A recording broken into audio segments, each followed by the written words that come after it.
तो दोस्तों शुरू करते हैं आज की इन्फो न्यूज। पहली खबर आ रही है मारुति सुजुकी से, जिन्होंने कहा है कि उन्होंने काम शुरू कर दिया है अपने 24,000 करोड़ रुपए के इन्वेस्टमेंट के ऊपर, जहां पर वो एक नया फैक्ट्री प्लांट सेटअप करेंगे जहां पर 10 lakh units of automobiles produce वो कर पाएंगे हर साल।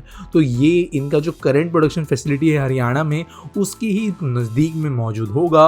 और यहाँ पर वैसे दोस्तों कहा है इन्होंने कि सोनीपत के पास में जो प्लांट है वहाँ पर काफ़ी ऑप्टिमिस्टिक है ये इंडिया को लेकर, सेल्स रिलेटेड और साथ साथ एक्सपोर्ट्स के लिए भी स्ट्रॉन्ग पुश हो रहा है। जिन चीज़ों को देखते हुए ये डिसाइड किया गया है कि यहाँ पर वो इतना ज़्यादा पैसा लगाते हुए ये एक्सपांशन करेंगे। अगली दोस्तों खबर आ रही है वो है हमारे बॉर्डर रोड ऑर्गेनाइजेशन से, जिन्होंने कहा कि नीमो पंदम दारचा रोड जो एक स्ट्रेटेजिक रोड है, इसके अंदर एक मेजर अचीवमेंट कर ली गई है, जहां पर किमला और नेरा के बीच में जो हार्ड रॉक पोर्शंस है उनको काट कर एक एक्सेसिबल रूट बना लिया गया है। दोस्तों ये कोई बहुत बड़ा हाईवे एक्सप्रेसवे वाला न्यूज नहीं है, लेकिन लेह से लेके पंदम के बीच में 6 घंटे का समय लगता था इसके पहले ट्रैवल करने के लिए, लेकिन ये रूट कटने के बाद में ये समय सीधे 3 घंटे पे आ गया है। तो ये बहुत डिफिकल्ट टास्क था, डिफिकल्ट टेरेन, डिफिकल्ट वेदर, काफ़ी ज़्यादा बॉर्डर सेंसिटिव एरियाज, और इसके अंदर भी हमारे बॉर्डर ऑर्गेनाइजेशन ने ये कंस्ट्रक्शन कर दिया है। अब ऑब्वियसली रोड की फिनिशिंग होगी, चीज़ों को बड़ा किया जाएगा, बेहतर किया जाएगा, लेकिन जो आप कह सकते हो मेन ब्रेक थ्रू है उसे हासिल कर लिया गया है। अगली खबर दोस्तों आ रही है नागालैंड से, जहाँ पर Nagaland institute of medical sciences का काम कंप्लीट हो गया है और जो पहला बैच ऑफ 100 MBBS स्टूडेंट्स है वो अगले एकेडमिक सेशन से यहाँ पर पढ़ना शुरू कर देंगे। तो देश की आज़ादी के बाद में ये पहला मेडिकल इंस्टीट्यूट है जो नागालैंड को मिला, और इस कॉलेज के अंदर अभी लोग जो है पढ़ पाएंगे। पहले नॉर्थ ईस्ट के अंदर कोई बड़ा मेडिकल कॉलेज था नहीं, जिसकी वजह से मेन इंडिया के अंदर लोग आते थे, स्पेशली जो 7 सिस्टर्स में से छोटे वाले स्टेट्स है उनके लिए तो कुछ भी नहीं था, लेकिन अभी अपना फंक्शन करना शुरू कर देगा। अगली दोस्तों खबर आ रही है ईस्टर्न इंडिया के सबसे बड़े वेजिटेबल होलसेल मार्केट से रिलेटेड, जिसे बनाने वाली है वेस्ट बंगाल गवर्नमेंट सिंगूर के अंदर, जो कि हुगली डिस्ट्रिक्ट के अंदर आता है। तो यहाँ पर इसके लिए 340 बीघा ऑफ लैंड लिया गया है, 750 करोड़ रुपए का इन्वेस्टमेंट किया जाएगा और 1.5 लाख लोगों को इस वजह से एम्प्लॉयमेंट मिलेगी।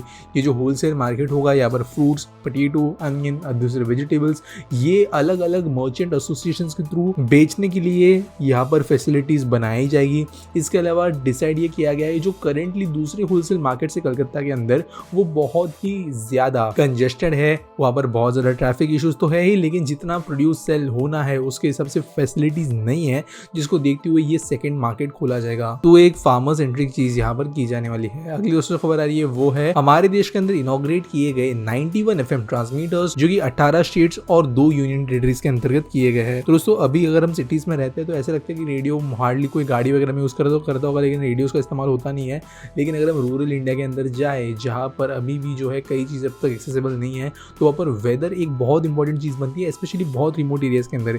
इसके लिए FM ट्रांसमिशन वहाँ पे क्लियर होना, बेहतर होना ज़रूरी है, और ये चीज़ इन टावर्स के जरिए की गई है। यहाँ पे दोस्तों ना ऐसा नहीं है कि सिर्फ एंटरटेनमेंट के लिए इनका इस्तेमाल होता है, लेकिन एजुकेशनल प्रोग्राम्स, वेदर फोरकास्टिंग, कोई न्यूज़, कोई इमरजेंसी के बारे में न्यूज़ देना, इंफरटेनमेंट, ये सारी चीज़ें रेडियो के जरिए होती है। टेक्नोलॉजी अफोर्डेबल होने की वजह से ज़्यादा वाइड स्प्रेड है, और इसके जरिए गवर्नमेंट के जो संदेश है वो ज़्यादा तेज़ी से हर जगह पहुँच सकेंगे। अगली दोस्तों जो खबर आ रही है वो है IRB इंडस्ट्रियल लिमिटेड से, जिन्होंने ऑर्डर जीत लिया है 158 किलोमीटर लंबे हैदराबाद आउटर रिंग रोड को बनाने के लिए, जिसकी टोटल कॉस्ट है 7,380 करोड़ रुपीस। तो ये basically toll operate transfer model पर दिया गया है कंस्ट्रक्ट करने के लिए। हैदराबाद मेट्रोपॉलिटन डेवलपमेंट अथॉरिटी इसको बनवा रही है, और IRB इसके लिए वैसे सबसे अच्छा बेटर निकल कर आया था, जिनको ये काम भी करने के लिए दे दिया गया है। अगली खबर दोस्तों इंडियन रेलवे से, जहां पर वेस्ट बंगाल के अंदर ट्रायल रन ले लिया गया है वंदे भारत एक्सप्रेस का, हावड़ा से लेकर पूरी उड़ीसा के बीच में, और अभी वेस्ट बंगाल और उड़ीसा के बीच में जल्दी हमें शुरू होते हुए नजर आ सकती है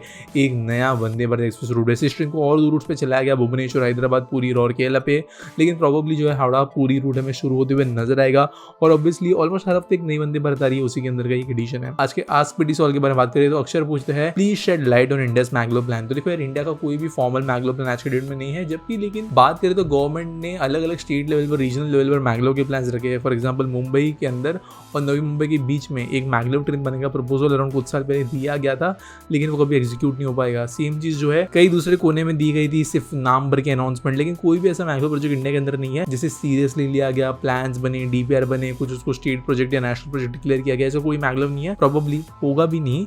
मैग्लो कोई बहुत मॉडर्न टेक्नोलॉजी नहीं है, मैग्लो 1960 से एग्जिस्ट कर रही है। रीजन मैग्लो का दुनिया भर के अंदर इतना रेयर होने के पीछे ये है कि ये टेक्नोलॉजी कॉस्ट के हिसाब से एफिशिएंट नहीं है। शांघाई मैग्लो को छोड़ के कोई भी कमर्शियल मैग्लो नहीं है, और चाइना की मैग्लो भी जो बिल्कुल भी कॉस्ट अफोर्डेबल नहीं है। हालांकि कोई भी पब्लिक ट्रांसपोर्टेशन जो होता है वो प्रॉफिट में नहीं होता है, लेकिन लॉस बहुत ही ज्यादा बड़ा होना एक अलग बात होती है। स्पेशली अगर हम बात करें डिस्टेंसेस की, जहां पर बहुत ही ज्यादा स्पीड बनाने में कोई खास फर्क नहीं पड़ता। फॉर एग्जाम्पल हम एयरपोर्ट टू एयरपोर्ट अगर देखिए मुंबई नवी मुंबई, तो 5 मिनट और 15 मिनट के बीच में कोई खास फर्क नहीं है। तो लॉन्ग डिस्टेंस में ये काम में आ सकती है मुंबई दिल्ली फॉर एग्जाम्पल, लेकिन ये इतने बड़े रूट्स बनाने के लिए जो कॉस्ट आएगा उसके बदले में पूरे के पूरे देश में बुलेट ट्रेन नेटवर्क सेटअप हो सकता है, जो में भी इसका डबल समय ले। तो इसके वजह से मैग्लो पे ध्यान नहीं दे रहे। हाँ, जापान नया टेक्नोलॉजी बना रही है, अगर उनको सक्सेस मिलता है तो हमें फ्यूचर में चीजें देखने मिल सकती है, लेकिन इंडिया के कोई मैग्लो प्लान्स है नहीं। उम्मीद करता हूं आपको सॉल्व जो मिल गया होगा। अगर आपके पास कोई सवाल है तो आप नीचे मुझे कमेंट्स में #AskPT के साथ पूछ सकते हो। अगर आपके पास न्यूज सबमिट करने के लिए तो आपको उसके लिए भी लिंक मिल जाएगा डिस्क्रिप्शन में, जहां पर आपको क्रेडिट्स मिल सकता है न्यूज अगर फर्स्ट सबमिट करते हो तो। साथ वीडियो अगर अच्छी लगी होगी तो इसे लाइक करना, चैनल को हमारे सब्सक्राइब करना, और मिलेंगे अगली वीडियो में।